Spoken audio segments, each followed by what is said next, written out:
Aquarius moon, एक लम्हा रुको। अगर तुमने कभी ये महसूस किया है कि तुम लोगों के दरमियान होते हुए भी इन जैसे नहीं लगते, अगर तुमने कभी ये देखा है कि तुम्हारा दिल कुछ महसूस तो करता है मगर तुम फौरन इसे जाहिर नहीं कर पाते, अगर तुम सबको गौर से देखते हो मगर खुद को कम खोलते हो, अगर लोग तुम्हें कभी कोल्ड समझते हैं मगर तुम अंदर से जानते हो कि बात कोल्ड होने की नहीं कुछ और है, तो सुनो, मुमकिन है तुम्हारा मसला ये ना हो कि तुम महसूस नहीं करते। मुमकिन है असल बात ये हो कि तुम दूसरों जैसे तरीके से महसूस नहीं करते। और अगर तुम्हारा मून साइन इक्वेरियस है तो ये कैफियत तुम्हारे इमोशनल स्टाइल का हिस्सा हो सकती है। आज की वीडियो में मैं तुम्हें एक बहुत सच्ची बात समझाऊंगा, क्यों इक्वेरियस मून आखिर डिटैच्ड लगता है, ये प्लेसमेंट दिल को सीधा जाहिर क्यों नहीं करती, लोगों के लिए दिल नर्म होने के बावजूद करीबी ताल्लुक में मुश्किल क्यों आती है, ओवर थिंकिंग क्यों बढ़ जाती है, और 2026 में ये सारी क्वालिटी कुछ लोगों के अंदर और ज़्यादा वाज़े क्यों महसूस हो सकती हैं। और आखिर में मैं तुम्हें चंद सादा असूल भी दूंगा जिनसे इक्वेरियस मून अपनी तन्हाई को कमज़ोरी नहीं बल्कि शऊरी ताकत में बदल सकता है। ये एस्ट्रो साइंस उर्दू है। यहाँ हम एस्ट्रोलॉजी को सिर्फ प्रिडिक्शन नहीं बनाते, हम इसे दिल, नफ्सियात, रवैये और ज़िंदगी के फैसलों के साथ जोड़कर समझते हैं। और इक्वेरियस मून, आज की बात तुम्हारे दिल के बहुत करीब जा सकती है। इक्वेरियस मून की असल नेचर क्या है? सबसे पहले एक बुनियादी बात समझो। मून साइन तुम्हारे अंदरूनी जज्बात को जाहिर करता है। तुम्हारा दिल चीज़ों को कैसे महसूस करता है, तुम किस तरह रिएक्ट करते हो, किस चीज़ से घबराते हो, किस चीज़ से सुकून मिलता है, और तुम इमोशनल तौर पर अपने आप को किस तरह संभालते हो। अगर इक्वेरियस मून साइन हो तो दिल का अंदाज आम नहीं रहता। ये प्लेसमेंट अक्सर दिल को पहले ऑब्जर्व करवाती है, फिर समझाती है, फिर महसूस करवाती है। यानी बहुत से लोग पहले फील करते हैं फिर सोचते हैं, मगर इक्वेरियस मून अक्सर पहले सोचता है फिर फील करता है। और यही वो फ़र्क है जो बाहर वालों को कन्फ्यूजन देता है। लोग समझते हैं कि तुम्हारे अंदर जज्बात कम है, हालांकि हकीकत ये होती है कि तुम्हारे अंदर जज्बात होते हैं मगर इनका रास्ता मुख्तलिफ होता है। तुम दिल को खामोशी से प्रोसेस करते हो, तुम फ़ौरन नहीं खुलते, तुम फ़ौरन नहीं बहते, तुम फ़ौरन नहीं टूटते, और इसलिए लोग कभी कभी तुम्हें गलत समझ लेते हैं। अब सबसे अहम सवाल, इक्वेरियस मून डिटैच्ड क्यों लगता है? ये सवाल बहुत अहम है। इक्वेरियस मून वाले लोग अक्सर डिटैच्ड लगते हैं, मगर डिटैच्ड लगना और बेहिस होना एक चीज नहीं है। इक्वेरियस मून बेहिस नहीं होता, इक्वेरियस मून गार्डेड होता है। ये प्लेसमेंट दिल को यूं नहीं चलाती कि जो महसूस हो फौरन बाहर आ गया। ये पहले डिस्टेंस बनाती है, पहले ऑब्जर्व करती है, पहले ये देखती है कि सामने वाला सेफ है या नहीं, पहले ये सोचती है कि जो मैं महसूस कर रहा हूँ क्या इसे अभी जाहिर करना चाहिए या नहीं। इसलिए एक्वेरियस मून वाले लोग अक्सर अपने जज्बात को फौरन ज़बान नहीं देते, वो पहले इन्हें समझने की कोशिश करते हैं। वो खुद से पूछते हैं, मैं असल में क्या महसूस कर रहा हूँ? ये हर्ट है, ये कन्फ्यूजन है, ये लव है, या सिर्फ कनेक्शन की ख्वाहिश है, ये क्लोजनेस चाहिए या बस लोनलीनेस कम करनी है। और जब दिल को पहले समझा जाता है तो बाहर से इंसान पुरसुकून और डिस्टेंस लग सकता है, लेकिन अंदर से इसके अंदर बहुत कुछ चल रहा होता है। सैटर्न और यूरेनस अंदर क्या करते हैं? इक्वेरियस को रिवायती एस्ट्रोलॉजी में अक्सर सैटर्न से जोड़ा जाता है और जदीद एस्ट्रोलॉजी में यूरेनस में भी। ये दोनों सिंबल्स इक्वेरियस मून को समझने में बहुत मदद देते हैं। सैटर्न हद बनाता है, कंट्रोल देता है, डिसिप्लिन देता है, और दिल को यूँ सिखाता है, जल्दी ना खुलो, अपने आप को संभालो, फौरन ट्रस्ट ना करो, अपनी डिग्निटी बचाओ। इसलिए एक्वेरियस मून में एक इमोशनल स्ट्रक्चर आ जाता है।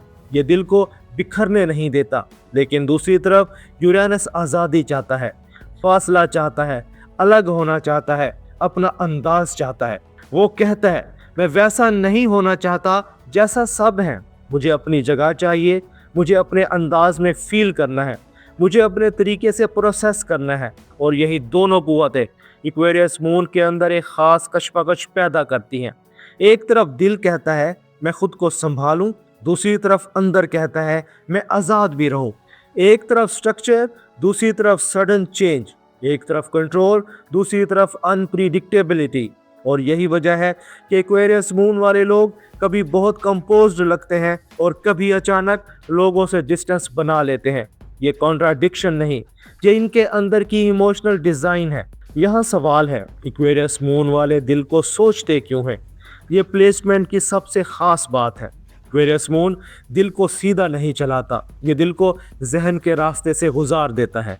यानी कोई बात हुई तो बहुत से लोग पहले हर्ट फील करते हैं, मगर एक्वेरियस मून अक्सर पहले ये देखेगा इस बात का मतलब क्या था, इस शख्स का पैटर्न क्या था, मैं क्यों रिएक्ट कर रहा हूँ, असल मसला क्या है। ये क्वालिटी कई बार बहुत मुफीद होती है क्योंकि ये इंसान को गैर ज़रूरी ड्रामा से बचा सकती है, मुश्किल वक्त में पुरसुकून रहने में मदद दे सकती है, लोगों की बातों के पीछे असल वजह समझने में मदद दे सकती है।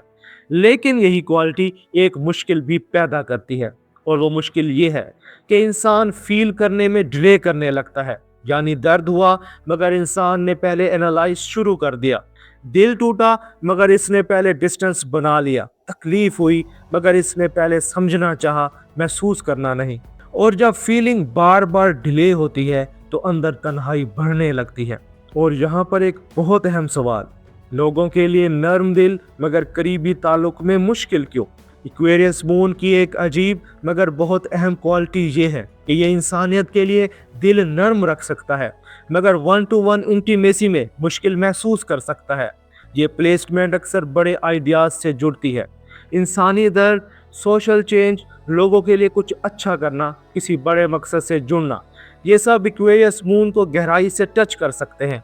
मगर जब बात आती है एक शख्स के सामने अपने दिल खोलने की, अपनी कमज़ोरी मानने की, या वाकई ही इमोशनली करीब होने की, तो मुश्किल शुरू हो जाती है। क्यों?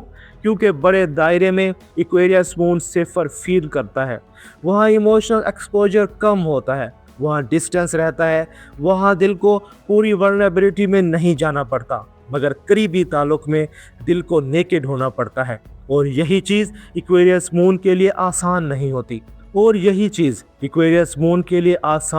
होती। इसलिए बाज़ लोग इस प्लेसमेंट के साथ सबके लिए अच्छे होते हैं मगर बहुत कम लोगों के लिए वाकई ही खुलते हैं। ये हाइपोक्रेसी नहीं, ये इमोशनल स्टाइल है। ओवर थिंकिंग और इनर आइसोलेशन क्यों बढ़ती है? एक्वेरियस मून की एक बड़ी स्ट्रगल ओवर थिंकिंग भी हो सकती है, क्योंकि ये प्लेसमेंट हर चीज़ को सिर्फ फील नहीं करती, इसे डिकोड भी करती है। लोग क्या कह रहे हैं, इसके पीछे असल मतलब क्या है, मैं ऐसा क्यों फील कर रहा हूँ, क्या मैं ओवर रिएक्ट कर रहा हूँ, क्या मुझे डिस्टेंस लेना चाहिए, क्या मुझे एक्सप्लेन करना चाहिए। और जब जहन हर बात को इतना ज़्यादा प्रोसेस करता है तो फीलिंग को फ्लो नहीं मिलता। फिर क्या होता है? अंदर नॉइज़ बढ़ती है, बाहर खामोशी बढ़ती है, और इंसान अपने ही इनर वर्ल्ड में विजिटर की तरह फील करने लगता है।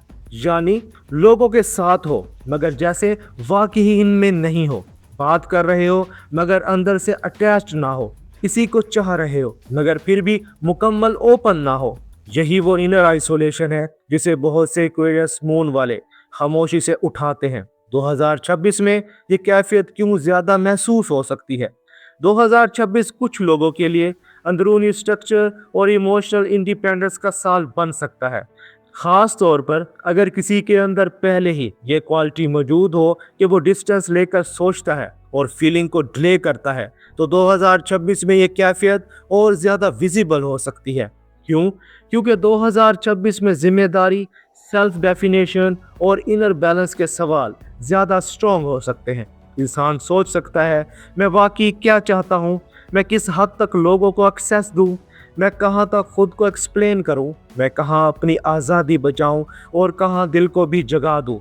कुछ एक्वेरियस मून वालों के लिए ये साल ऐसा हो सकता है जिसमें वो पहली बार ये माने कि सिर्फ डिस्टेंस काफ़ी नहीं, सिर्फ ओवर थिंकिंग काफ़ी नहीं, सिर्फ पुरसुकून लगना काफ़ी नहीं, दिल को नाम भी देना पड़ेगा, समझना भी पड़ेगा और कभी कभी जाहिर भी करना पड़ेगा। एक्वेरियस मून की 5 निशानियाँ कि दिल ओवरलोड में है। पहली निशानी, तुम बहुत सोचते हो मगर कम बताते हो। दूसरी निशानी, लोग तुम्हें पुरसुकून समझते हैं मगर अंदर नॉइज़ चल रही होती है। तीसरी निशानी, तुम दूसरों के लिए सॉफ्ट हो मगर अपने लिए सख्त हो। चौथी निशानी, तुम कनेक्शन चाहते हो मगर क्लोजनेस से घबरा जाते हो। पांचवी निशानी, तुम फीलिंग को डिले करते करते तन्हाई में चले जाते हो। अगर ये क्वालिटी तुम में ज़्यादा नज़र आ रही है तो मसला ये नहीं कि तुम्हारे अंदर दिल कम है, असल बात ये हो सकती है कि तुम्हारा दिल जहन के पीछे बहुत देर से खड़ा है। दूसरी गलती, फीलिंग को बहुत देर तक डिले करना, हर इमोशन को एनालाइज के हवाले करना, दिल को थका देना। तीसरी गलती, कनेक्शन चाहना मगर सिग्नल ना देना, अंदर से क्लोजनेस चाहिए होती है मगर बाहर साइलेंस दिया जाता है, फिर मिसअंडरस्टैंडिंग पैदा होती है। अब सवाल यह है कि अब क्या करना चाहिए। एक, जो महसूस हो रहा है इसे नाम दो, बस इतना कहो, मैं हर्ट हूँ, मैं कंफ्यूज हूँ, मैं थका हुआ हूँ, मैं डिस्टेंस चाह रहा हूँ। दो, एक ट्रस्टेड इंसान रखो, सब कुछ ना खोलो मगर किसी एक के सामने बिल्कुल बंद भी ना रहो। तीन, एक जहन को रोजाना रिलीज दो।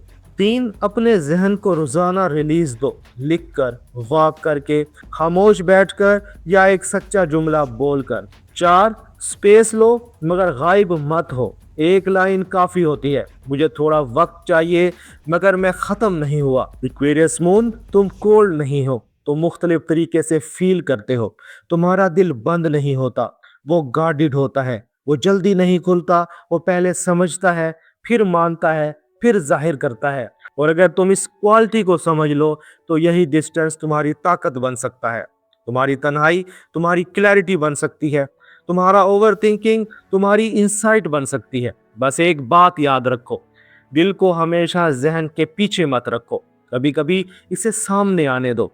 अगर तुम ये वीडियो देख रहे हो तो कमेंट में सिर्फ एक लफ्ज लिखो, डिस्टेंस या ओवर थिंकिंग या साइलेंस या पीपल या माइंड। और अगर अगली वीडियो चाहिए तो लिखो नेक्स्ट एक्वेरियस मून। अल्लाह हाफिज।